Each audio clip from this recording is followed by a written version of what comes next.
May 14th, 2012. It's just been 1 month since I took the last video. So, a little bit early, but here's the clematis that I've been waiting for. It's called the President.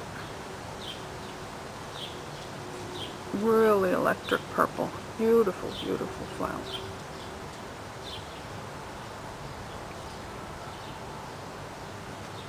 Okay, and I had a surprise over here. This one has been threatening to bloom for a few years, and it did this year. Okay, the lilies are not in bloom yet. Of course, very early for them, May 14th. Okay, we have Rosie drinking water in my chair. We'll have coffee there later. Okay, here's the corner. I haven't bought many annuals, but I did plant an impatient. The color of the impatient is called Lipstick. Really nice shade for the garden. And so I put that in there with the pansies. There's the lily waiting to bloom. And the violas are growing and growing over here. I don't know how long they'll be here, but they do seem to last longer than pansies, so it should be a while. And then I'm letting the spiderwort grow over here. It gives me more maintenance-free area. There's one that's in bloom right now, a white one. I don't have too many of those. And there's the purple ones over there. They're so hardy, they're like a weed. And the lilies, the iris is finished. The lilies will be coming soon. They're usually early. Oh yeah, I do see a bud. And then Stephen gave me a Mother's Day plant right here. Isn't that pretty? It's a beautiful petunia. And then the surprise. This is the best year for the clematis. They really did well over here. They must be there about 8-10 years. There's two of them, as you see, a dark purple.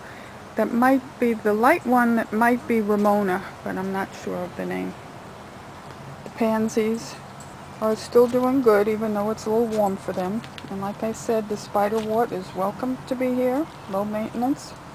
The silver dollar I'm going to keep cutting. Maybe it will keep flowering instead of going to the silver dollar look that it has, that it's supposed to have.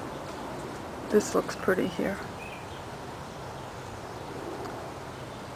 And I'm just keeping this maintenance free.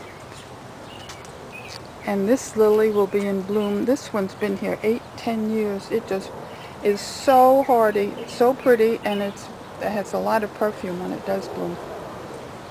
I have to buy some mandevillas for these pots. But this looks perfect here. Eddie moved that last year, and it's exactly what that space needs, because nothing grows there. All the roots from the trees take up all the soil, and the water take up the ingredients. And then I'm going to put a flower in this pot when I get to the store to buy annuals. As I said, it's only May 14th. And the hydrangeas have their buds. This one will be a very deep blue or purple area. The butterfly bush I cut severely, but I think it's good for them. Probably do good there. Over in the corner I have a clematis that just won't give up. I don't know what color it is. And over here is the foxglove that decides it likes to winter over, bloom every year. Summer was in the ground and some is in the pot. According to the book, that should not be happening. And here's my new statue for the year. She's so cute. And I put a hanging basket there. Looks like that's doing all right.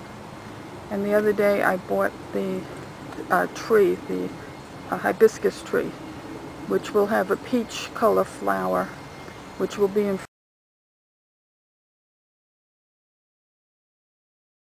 one of the blue flowers when this hydrangea blooms. This is a powder blue hydrangea with the peach flowers above it. Should be pretty. The Siberian iris will bloom a little later because it's in the shade area. And my new hosta, I'm hoping that they will grow very, very big and just take care of that hole in the bushes. And of course here in the shady area not too much grows. Here's some things that still have to be planted. We're going to bring some up to the cemetery, bring the geraniums up to the cemetery. And over here, I think the impatiens is happy there. Of course, they generally don't start blooming till the end of May. So, and these hydrangeas are going to be wonderful. They were fantastic last year. They're even bigger this year. Okay, then we'll go down the side of the house. Okay, here we are on the side of the house. See? Put that impatient in quite a while ago and it's thriving, even though it's this early in the season. That's Rosy Land. Here's some iris that didn't bloom, I don't know why. And here's an iris that is having a problem.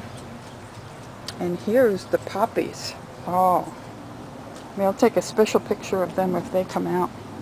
Haven't seen them in a few years. They decided to bloom this year though. Good for them. And they had Lily of the Valley, and these are, of course, the Rudbeckia, all yellow, will be very tall. Another hydrangea. This is a blue and white one. And over here is my new area, Rosette, that it is sort of looking the way I was hoping it would. This is the Knockout Rose, which is so hardy, as you see. Just beautiful. And I did have a lot of clematis growing up this vine, but some are finished, and here's one. So as they get older, I hope that they will cover the vine, but they're certainly healthy enough.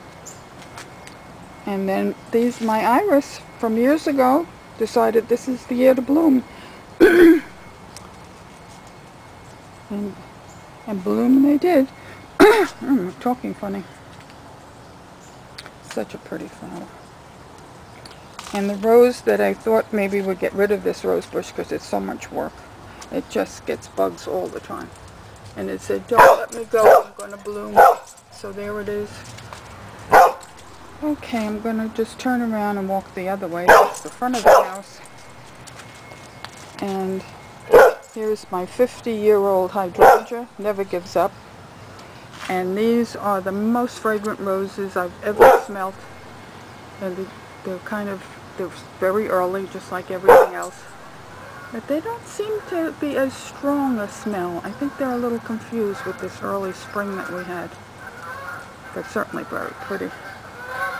Okay, and that's about it for today. I'm going to plant some things in this area, clean out the area. And this is my new hydrangea. I'll keep you posted on this one. Seems to be doing okay. Okay, Angel, that's the end of the tour.